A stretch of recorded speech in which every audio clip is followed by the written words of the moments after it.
ये आपकी शर्ट इस्त्री कर दी है मैंने। पूरा कमरा फैलाया हुआ था आयशा ने, अभी ठीक करके गई थी मैं थोड़ी देर पहले। कहाँ है वो दोनों? अरे दोनों को नहला धुला के खाना खिला के अम्मा भी के पास छोड़कर आई हूँ अभी, और यहाँ आई तो देखा तो कमरा फिर फैला हुआ था। अब तो माशाल्लाह समीर का भी खाना बनाना पड़ता है ना। डॉक्टर कह रहा था कि बहुत अच्छा किया आप लोगों ने, कैसे ठोस गजा की तरफ ले गए। माशाल्लाह बड़ा हो रहा है और पिछले महीने से वेट बढ़ा है उसका इस दफा। तुम डॉक्टर के पास लेकर गई थी? हाँ ना, उसकी वैक्सीनेशन थी ना। ओह। अच्छा नाश्ता तैयार है, और आज मैं ना आपका फेवरेट हलवा बना रही हूँ और नरगिसी कोफ्ते भी। और हाँ, मेडिसिन ले लेना, पता नहीं कहाँ से मुँह ब्लड प्रेशर लगा लिया आपने। अब जल्दी से नीचे आ जाओ ताकि तुम्हें खाना दूँ, फिर मुझे कपड़े भी धोने हैं। सुनारा,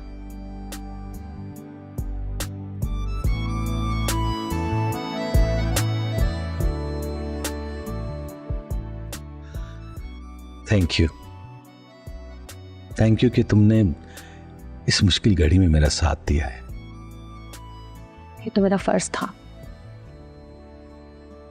मुझे एहसास है कि इन 6 महीनों में तुमने जो मेरी खिदमत की है, बेलौस की है, और उसके बदले में कुछ भी नहीं मांगा।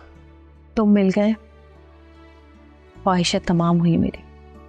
मैंने तो शौहर का फर्ज ही नहीं निभाया, कोई हक ही अदा नहीं किया, जबकि बीवी की बहुत हुकूक होते हैं यार।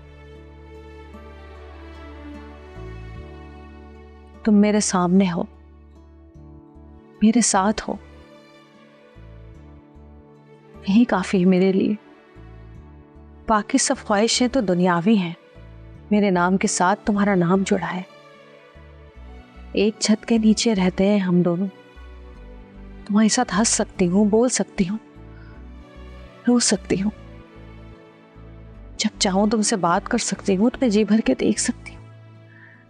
मुझे और कुछ नहीं चाहिए, ठीक बहुत है मेरे लिए। तुम वाकई इस काबिल हो गए, तुम्हें मुझसे अच्छा कोई शख्स मिलता जो तुम्हें खुश रखता। मुझे अफसोस है कि मैं वो सब कुछ नहीं कर सका जिसकी तुम हकदार थी। बस करो अजीम, क्या हो गया? आज इतना प्यार मेरे लिए क्यों लुटा रहे हो? बहुत दिन से कहना चाह रहा था लेकिन अल्फाज नहीं मिल रहे थे। क्या कहना है कहो। मैं तुम्हारी मोहब्बत को तस्लीम करता हूं और आज इकरार करता हूं कि बाकी मैं तुमसे प्यार करता हूं।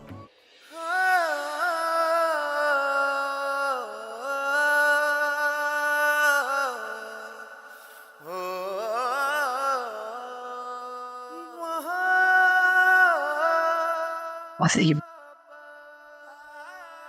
I love you.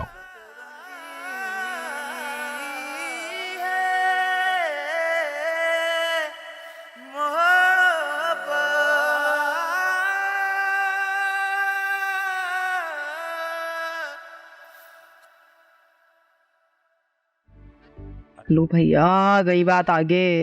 जैसा मौत का समा हुआ है इनके घर में, तो अब्बा मनुष्यत दिख रही है।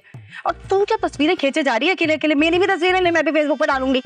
हाय, हेलो, कहाँ? अम्मी ऊपर है, चली जाए। लो भैया। पर आप तो यहाँ हैं, हम कैसे जाएंगे?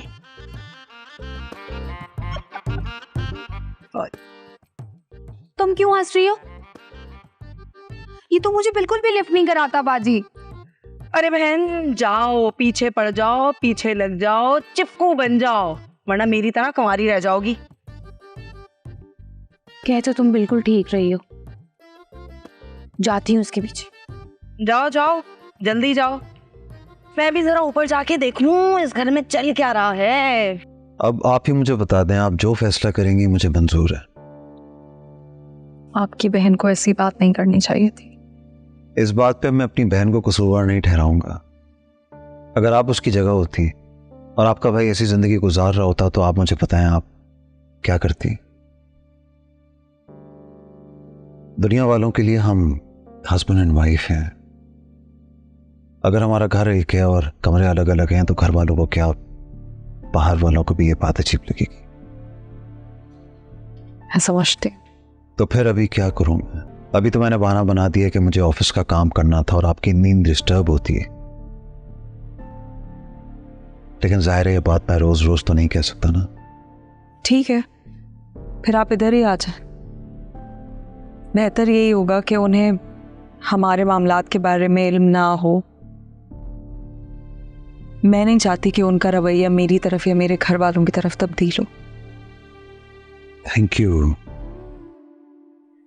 फिर किसी के चेहरे का रंग उड़ गया, बिछड़ा हुआ आज कोई मुझको मिल गया, कहाँ मिल गया, कैसे मिल गया। हो रास्ता बाजी, आप इतनी उदास क्यों खड़ी हैं? अरे नहीं, कुछ नहीं, बस ऐसे। भाई मैं तो समझी कि घर में खूब जोरों शोर से शादी की तैयारियां हो रही होंगी, ढोल बजने की दूर दूर तक आवाजें आ रही होंगी, लेकिन यहाँ आके देखा कि भैया यहाँ तो सब कुछ सुन बटा सन्नाटा पड़ा है। क्यों? अरे काहे की तैयारी है? उस महारानी की शादी ना फकीरों की तरह हो रही है। सबने फैसला किया कि बस सादगी से रुखसत कर देंगे उसे। लो भैया, गई बात आगे, जैसी नियत वैसी मुरादें। और कहीं आप इस मानूर की शादी की वजह से तो इतनी उदास नहीं खड़ी हुई यहाँ पे? बताए बताए। मैं क्यों होने लगी उसकी शादी की वजह से उदास? मेरा बेटा उससे लाख दर्जे अच्छा है और उसके लिए ना लड़कियों की कमी नहीं है। अरे राशिदा, तुम यहाँ हो, मैं कहाँ कहाँ तुम्हें ढूंढता पहना। यहाँ क्या कर रही हो? शादी की तैयारियां नहीं कर रही सबके साथ मिलके? क्यों भाई, हमारी बहन शादी की तैयारी है, क्यों करे? आपको बीच में बोलने के लिए किसने कहा? महानूर ने जितने गम दिए हैं ना आपके घराने को, उसके बाद आप दोनों मियाँ बीवी का बनता नहीं है शादी में बैठना। मैंने अभी आपसे कहा है ना, हमारे घरेलू मामलात में दखल देने की जरूरत नहीं है। इस वक्त आप अचानक से मुझे ना फरीदा खाला लगी है। क्या मतलब है आप? बिल्कुल ठीक है तो कह रही है ये। इसकी बातों में आके ना अपने मामलात मजीद खराब न कर लेना घर वालों के साथ, समझी? तुम बच के रहो इससे।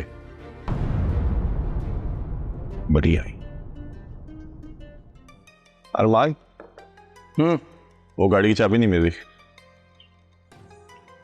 ये लो।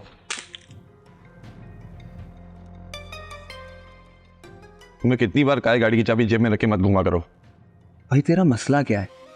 तुझे भी तो वही गाड़ी चाहिए होती है जिसकी चाबी मेरी जेब में होती है। अपनी गाड़ी ले जाओ, दूसरी कोई गाड़ी ले जाओ। जरूरी है मुझसे ही चाबी लेके जानी है? जो गाड़ी लास्ट में पार्क होगी वही लेके जाऊंगा ना। और अपनी गाड़ी लेके जाने के लिए भी तुम्हारी गाड़ी पीछे से हटानी पड़ेगी ना। और एक काम किया करो, अपनी गाड़ी ना मेरी गाड़ी के पीछे पार्क मत किया करो। यार सर में दर्द कर दिया तुमने। कितना बोलते हो तुम अयान। अच्छा छोड़ो, जा कहाँ रहे हो? शेरवानी की फिटिंग चेक करना है।